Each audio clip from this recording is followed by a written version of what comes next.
रजनीगंधा प्रेजेंट्स बिहार किसका, powered by नोवा शुद्ध देसी घी। यूं ही नहीं ताज ताज बन जाता है, शिल्पकारों का हुनर और चुनिंदा संगमरमर ताज को नायाब बनाते हैं। कुछ ऐसे ही चुनिंदा जगहों से बस खास ही चुनकर लाता हूँ।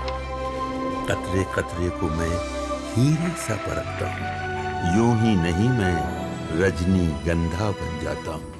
बिहार को, जो बिहार 2.5 के विकास दर से चल रहा था, उसको 10.4 के विकास दर पर पहुंचाने का काम किया है। ना आजीविका दीदी उनका कर्ज माफ कर देंगे, तो नाउ ही वो अब इस तरह का बयान दे रहे हैं कि आप किसी तरह से हमको सत्ता दीजिए, हम तान चांद और तारा भी ला के दे देंगे। तो वो डेस्परेशन दिख रहा है सत्ता में, क्योंकि उनको लग रहा है कि हम 20 मिस कर गए हैं और कहीं 25 भी मिक्स कर जाएं। somehow he wants to grab that power. और अरवल कई क्षेत्रों का इन्होंने जो है भ्रमण किया है। क्या माहौल है सर, क्या लग रहा है? नहीं, माहौल अच्छा है और मैं समझता हूँ कि जो नीतीश जी का वोट है और एनडीए का जो वोट है पूरी तरह से इंटैक्ट है। और कहीं ना कहीं जो बिहार में विकास हुआ है और जो बिहार में महिलाओं पर काम हुआ है वो रिफ्लेक्ट करता है। जब आप गांव में अंदर जाते हैं तो वो रिफ्लेक्ट करता है जनता के बीच में कि नीतीश जी ने बहुत काम किया है। और हम समझते हैं कि एनडीए के पक्ष में कहीं ना कहीं एक बहुत पॉजिटिव करंट है। जी, आप जहानाबाद में भी घूमा, जहानाबाद में चंदेश्वर चंद्रवंशी को वोट, ये आपको टिकट मिला है, उनको लेके थोड़ा बहुत कहीं ना कहीं पे मुखालफत हो रही है। देखिए, as a member of parliament कुछ शिकायतें उनसे लोगों को थी, मगर एज ए एमएलए हम भी गए हैं, जहानाबाद में भी बहुत जगह घूमे हैं। तो अब शुरुआत उनका कैंपेन का हुआ है और मैं समझता हूं कि जहानाबाद की सीट भी बहुत अच्छे नंबर से हमारी निकलेगी, अच्छे वोट से हम वहां भी जीतेंगे, क्योंकि एक चंद्रवंशी जी के कैंडिडेट के साथ साथ लोगों के मन में एक भावना है कि हमें एनडीए का और नीतीश जी की सरकार को बनाना है। तो उम्मीदवार से ज़्यादा इम्पोर्टेंट नीतीश जी को मुख्यमंत्री लोग देखना चाहते हैं, क्योंकि उन्होंने इस 20 साल में इस बिहार को, जो बिहार 2.5 के विकास दर से चल रहा था, उसको 10.4 के विकास दर पर पहुंचाने का काम किया है। जो बिहार 700 मेगावाट बिजली खर्च कर रहा था, आज 8,800 मेगावाट बिजली खर्च कर रहा है।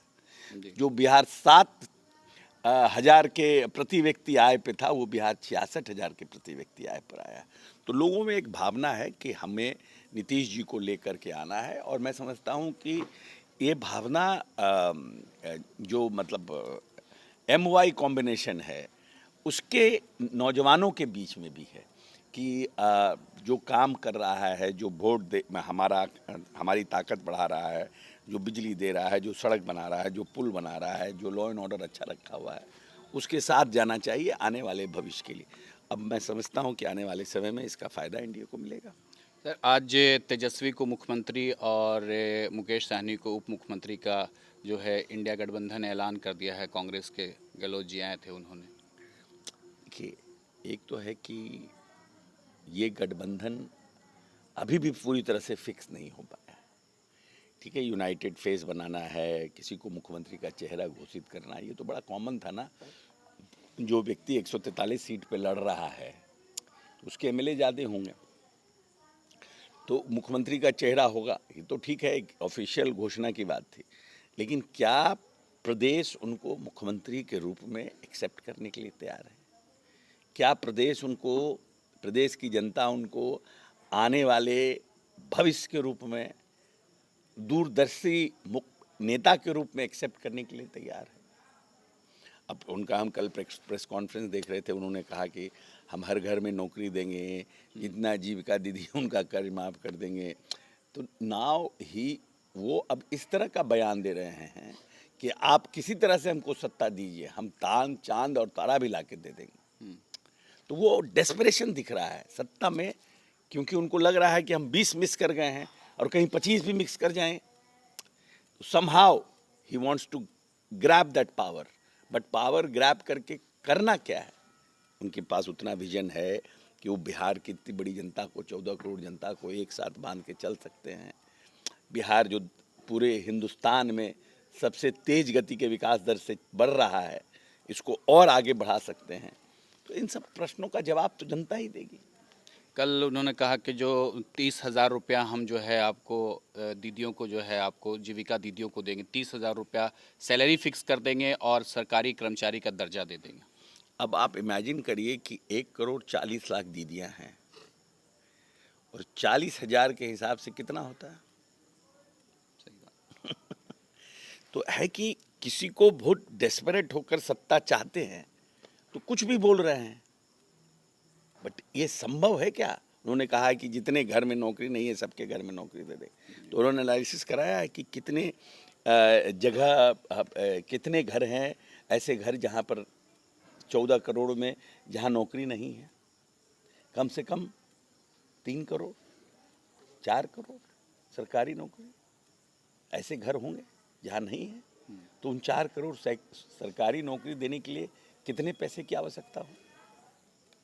भाई कुछ भी बोल देना बिना होमवर्क किए हुए, just to give an message to people. और कोई भरोसा कितना कर रहा है आपकी बात पर, वो भी आपकी क्रेडिबिलिटी कितनी है, कितना भरोसा है, ये भी तो बहुत बड़ी चीज़ है ना। नीतीश कुमार को लोग मानता है एक भरोसेमंद नेता, कि आज तक नीतीश कुमार ने 20 साल में जो कहा है वो किया है। जब 12 में कह रहे थे कि हम हर घर बिजली देंगे तो लोग मजाक समझता था, बट 18 में उन्होंने हर घर बिजली पहुंचाया। क्या छोटा क्या बड़ा, क्या जमींदार क्या रेडी वाला, सबके घर उन्होंने बिजली पहुंचाया।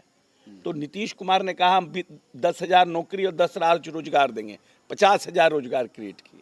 तो जो नीतीश कुमार बोलते हैं वो करते हैं। तो इसलिए हमें लगता है कि नीतीश कुमार के ऊपर भरोसा है, नीतीश कुमार की बातों पर जनता विश्वास करती है। सर, गिरिराज सिंह का भी एक बयान आ गया है कि जो नमक हराम मुसलमानों को लेकर, नमक हरामों हमें वोट नहीं दो, नमक हरामों का हमको वोट नहीं चाहिए। इस तरह की भाषा का प्रयोग हम लोग नहीं करते हैं। जनता दल यूनाइटेड इस तरह की भाषा से अपने आप को अलग रखता है।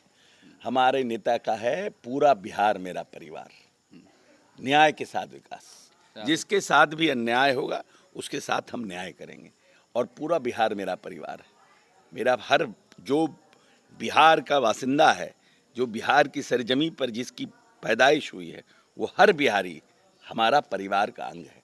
चाहे वो हिंदू हो, मुस्लिम हो, सिख हो, ईसाई हो, अगड़ा हो, पिछड़ा हो, सब हमारा भाई भाई। सर, आखिरी सवाल, जन स्वराज को कहाँ देख रहे हैं आप? अभी भी आप लोग प्रश्न पूछ रहे हैं, ये भी एक बहुत बड़ा प्रश्न है। अभी भी आप लोगों के मन में इनका प्रश्न है, यही हम लोगों के लिए सबसे बड़ा प्रश्न है। जहानाबाद में जगदीश शर्मा को जो है, उनके बेटा को जो है आपको आरजेडी ने टिकट दिया है। यहाँ यादव लोग का क्या लगता है कि वो? देखिए, ऐसा है कि हम व्यक्ति विशेष पर नहीं कहेंगे। आरजेडी ने अपना उम्मीदवार खड़ा किया है और आरजेडी पूरी ताकत लगाएगी कि उनका उम्मीदवार जीते। जेडीयू पूरी ताकत लगाएगी कि मेरा उम्मीदवार जीते। और हम कह रहे हैं कि जहानाबाद की सीट हम, घोसी जहानाबाद दोनों सीट हम जीतेंगे। और इस इलाके में मखदुमपुर की सीट भी हम जीतेंगे, अरवल और कुर्था भी जीतेंगे। ये 5 सीट पर एनडीए का कब्जा होगा। चलिए, तो हमारे साथ अशोक चौधरी जी थे और इनका कहना था कि 5 सीट पर जो है हमारा कब्जा होगा और हमारी जीत होगी। खैर, अब तो 14 नवंबर को ही आने वाला वक्त बताएगा कि किसके सर सेहरा बंधेगा। जहानाबाद से सैयद मुशर्रफ इमाम, बिहार तक।